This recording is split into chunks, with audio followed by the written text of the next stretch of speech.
Okay, FAQ number 6. To find the A, or to find the distance that goes up the board, we have to find the acceleration first. So, we can draw it in 2 turns. We can draw it this way. And that's the table. This would be the angle, that. And then, since there's a thing on the object is on here, it's gonna have the f of g, and we're gonna use the component fgx, and to find fgx it's gonna be fgx equal to ma, because that is the net force in the x direction. There's no other force acting on it. So yeah, and fgx can be rewritten as mg sine of theta, or sine of this,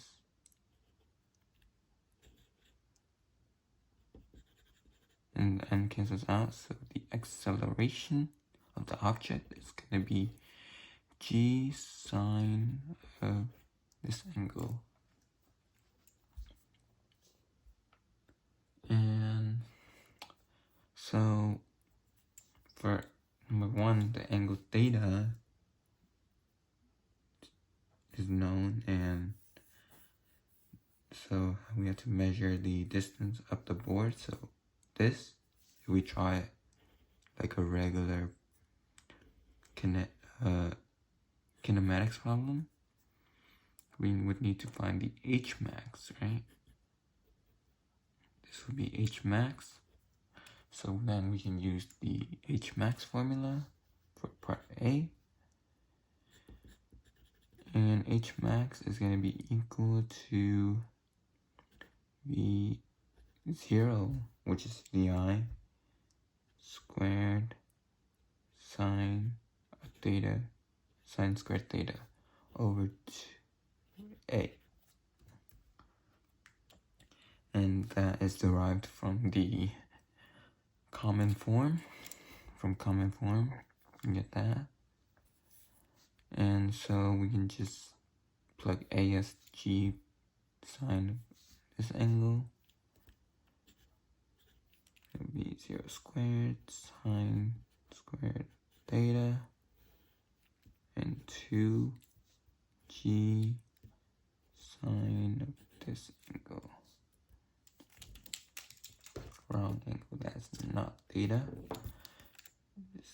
This one.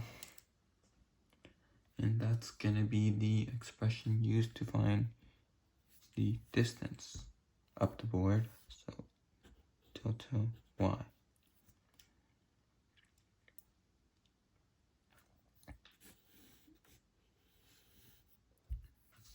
And then for B, we're gonna go with the ball reach to take. So the total time. So we want to do the distance equals, since we're looking at the x direction, or the x component only, since it wants it in terms of d, vi, and theta, like this. So we have d, distance, it's going to be v0, and that's going to be the x component of that only, of this vi. So the x component we would use for this, we would use, if it's a regular triangle, vi here. For the x component, we would use cosine of theta, t. And then there's going to be a plus a t squared But in this case, since we're using the x direction, there's no acceleration in the x direction, right? Because there's no thrust or anything. So this is going to disappear, and we're just left with this. So to find t, the total time, we're going to divide both sides by initial velocity cosine theta, which is the VIX. And that is your t.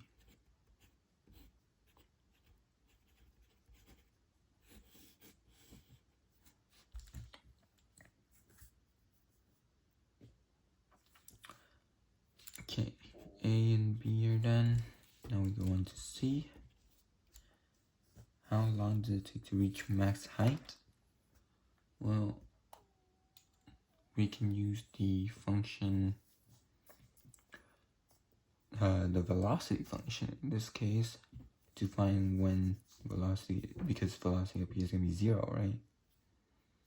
So v of t is equal to the v y plus a t. So we're going to set this equal to 0, and we're going to expand this into, so it's into these terms. It's going to be v0, and the y component is sine of theta minus the a is going to be used from this, so g sine this angle t, and then we can just move everything to the other side, this side right here.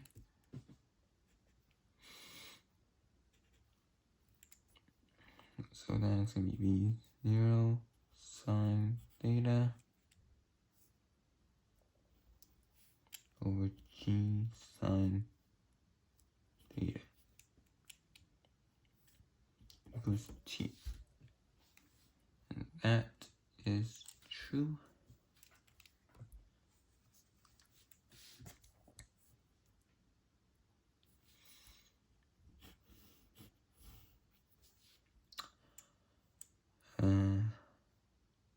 And the acceleration is going to be negative because it's going down, so this should be negative here.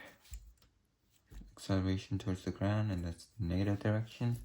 These will cancel out, and t is going to be a positive number. Okay.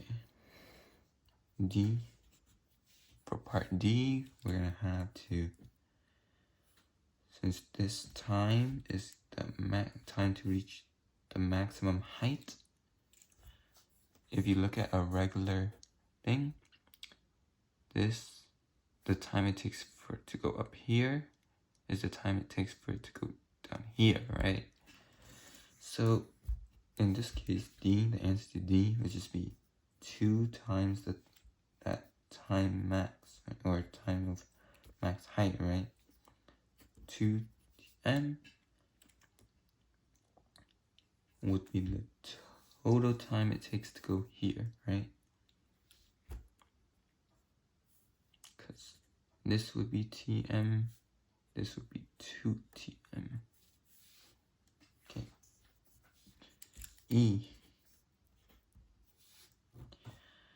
Prove that this can be expressed, the launch angle can be expressed as this. So we just have to derive this formula and start off. We see a d there, see a v squared, see an arc sine, we see a 2. That instantly reminds me of the range formula. So range is just d, in this case is distance for this, which is the range.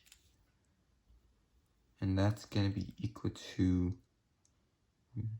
v0 squared sine of 2 theta over g, or acceleration, which is going to be the g sine of this here.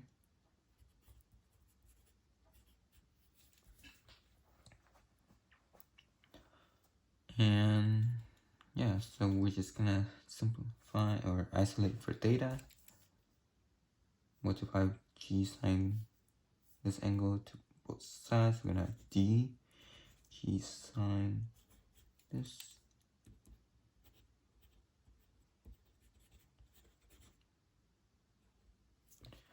And then we're gonna divide the initial velocity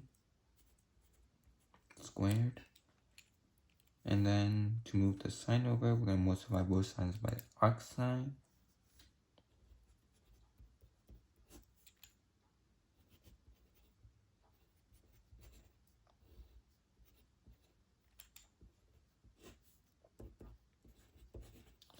And lastly, we're going to divide both sides by 2.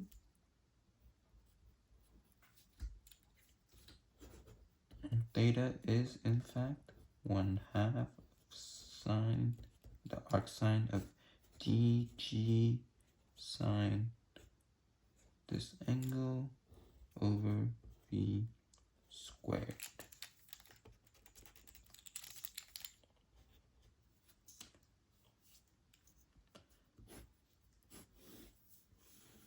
And that matches this, so we are good to go.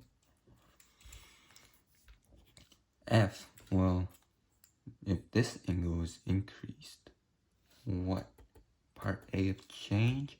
Part A, we're looking for the distance up the board, so the max height. And if this angle is changed, C, so this would be higher up, so it'd be steeper, right? So that means that using common sense, the acceleration is going to be a lot faster, right? Because instead of falling like this, it's falling steeper. And if you're steep, you have more free fall. There's more free fall than this. It'll be sliding on this instead. Like if you jump, it'll like slide down here. And so if the acceleration down is increased, it'll be harder to make it up, right? So instead of going like a trajectory like this, the trajectory instead will be a little bit lower, right? And it might even fall off a bit early here. And yeah, so that means that the answer to part A would decrease according to the acceleration. We can fall down faster, and the max height will decrease.